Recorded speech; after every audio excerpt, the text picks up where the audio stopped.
Yeah, so I'll take you back to my uh, early career. I joined the Royal Signals. I joined the army in 1991. I served 22 years with the Royal Signals in the communication and information services system space. Carried out various roles and operational tours to Bosnia, Iraq, Afghanistan, uh, along with instructional roles, weapons and tactics instructor and recruit training.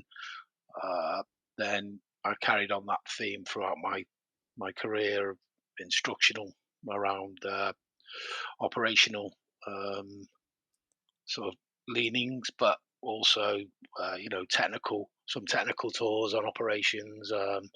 I worked in the I did a tour of Iraq in the Afghan Mission Network Operations Center for NATO.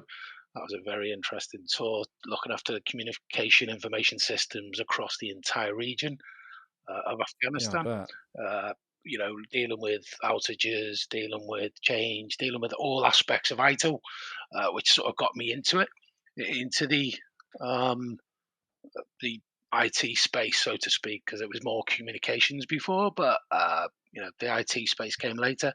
So I did that, and then I left the army in 2013, uh, not really having an understanding of what to go into, because clearly, 22 years doing different jobs, but not really. So I think that the phrase is um, jack of all trades, master of none. I think springs to mind with most, communicators in the signals and then in the army, etc. So you learn a bit about everything. So I left in 2013. I joined an IT consultant firm called FDM that provided me, the business acumen, the commercial acumen that you don't get in the army, because in the army you get told to do it. You have all the resources for that project anyway. Monetary wise, you have to still organise it, but you have all of the money is already agreed by the time you get there. So they gave us that business acumen. So FDM provided me a soft landing. I then got seconded out to National Grid, where I eventually led the network infrastructure space for the UK. Um, and then after a couple of years of doing the service delivery manager piece, I then saw a job in the going in for the major incident management piece. So as I'd done quite a bit of major incident management anyway on operations, I thought it might be best fit. So I then applied for the role, got the role, did 5 years, just over 5 years with FDM and National Grid, and then I moved to JPMorgan Chase in the major incident management space, and that's where I am now. Great. Okay. Thank you very much. So really interesting. It's funny. I'm a huge advocate for ex forces coming into the major incident space in particular.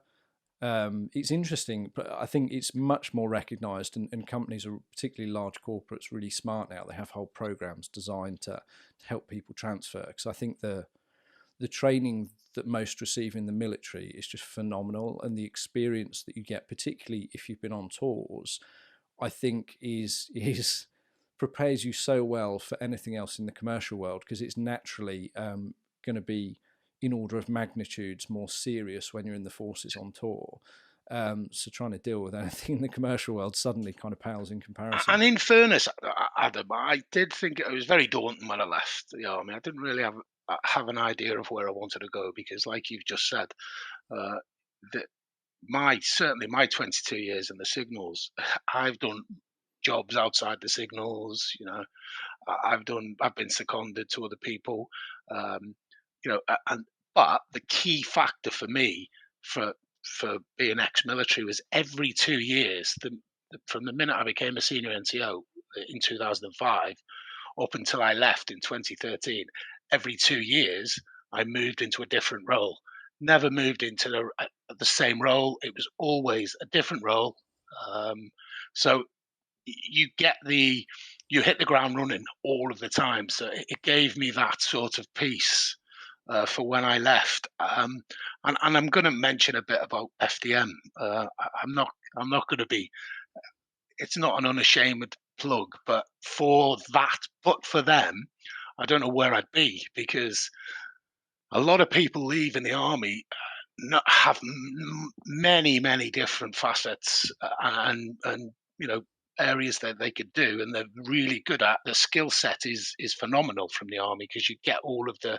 Most companies have a mission statement now, and if you look at their mission statement, it's all about integrity, honesty, all of the key factors that make you strive for any company, and that's the military put that into you. So I had that, but when I left, I just didn't have a clue. I didn't really understand which area to go in. And like I said, FDM it just provided me the soft landing that you need when you've left the army after 22 years. Not really having many interviews, not really doing much in the interview space, or and then all the financial acumen piece, and it gave me that, and then it farmed me out to National Grid, and I never looked back from there. I found a niche in the service delivery space that I think military personnel are good at, because they know the importance of getting things done in a timely manner, under budget. What is not never thought of in the army, but like I said, FDM give me that piece, Yeah. and to do the best job you can. And I think that's what FDM give me. But I already had all of them skills. I'm not saying, they gave me the skills. I had them Yeah. skills. I just they eked them out of me. So, and then when I did the service delivery manager piece at National Grid, I had a really good boss who give me the business acumen. A lot of most of the services at National Grid were outsourced. So there's Okay. just all of the service reviews, multiple service reviews monthly with different service providers. Gave me that the background in SLA type space. So Yeah, I think it's really interesting. I'm sure it does somewhere. I don't come across it much anymore. There used to be this really odd stigma. I can remember probably about a decade ago, it was still true in the corporate world. If you either had people who are real advocates for ex-forces staff because they took the time to understand how good the training was, and as you say, the teamwork aspect that people are taught, where you have to rely on the other people within the forces, particularly during your training that builds, is so useful in a corporate environment, particularly really large corporates where the complexities of massive companies and the politics start to jump in, which is quite hard to avoid when a company is just so large. I think having people who really get teamwork and strive for good teamwork and understand how effective it is so powerful.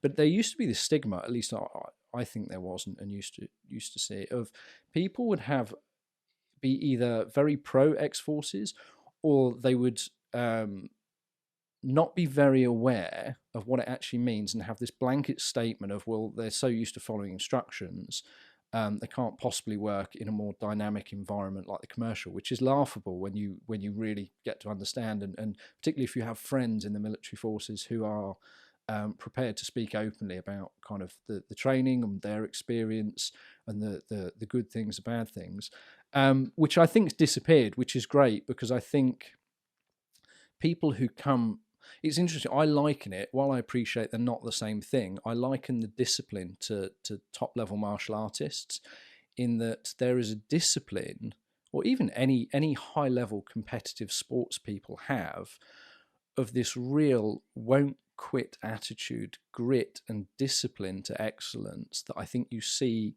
come with not all but the majority of people from the forces, which is just so powerful in a commercial entity. So I'm a huge advocate, and we're going to be doing more actually in this space in numerous companies to try and support people coming out, because I think there's a real, in major incident management in particular, there's a lack of fresh talent coming through. I think some of that's because there wasn't a massive community around it, which means that if you weren't already in the role, sometimes you didn't even know about it if your company didn't have that function. And I think one of the best places companies who are looking for talented people, yet they can mold to their systems and their way of doing things, I think the forces is just about the best place to get them from. And yeah, as I say, some companies recognize this and have whole programs. But you're kind of off to a huge start instead of taking people perhaps internally who are inexperienced in what you want. They're just inexperienced. They haven't really had much real world experience at all. You've got someone who's got all these skill sets that essentially you can just kind of shift a little bit to the commercial world. And so yeah, I'm a huge advocate. But so really interesting that you found that. So what would you say? We'll go into a bit more detail. What would you say the things that you most rely on and have contributed to your success in the commercial world are that you essentially learnt through serving in the forces? From a commercial aspect, I think that what I learned really quickly, because in the military, like I said, you get a lot of you do get a lot. You get given the tools in the military. You still have to do the project piece and still have to get the project delivered, but you get given the tools. Whereas in the business areas, like so, I learned quite quickly in the business areas that you know every every service review I did was always based on continual service improvement. So, are we getting the correct value for what we're paying for? And I was quite fortunate when I was in that role at National Grid. We did a benchmark of a company.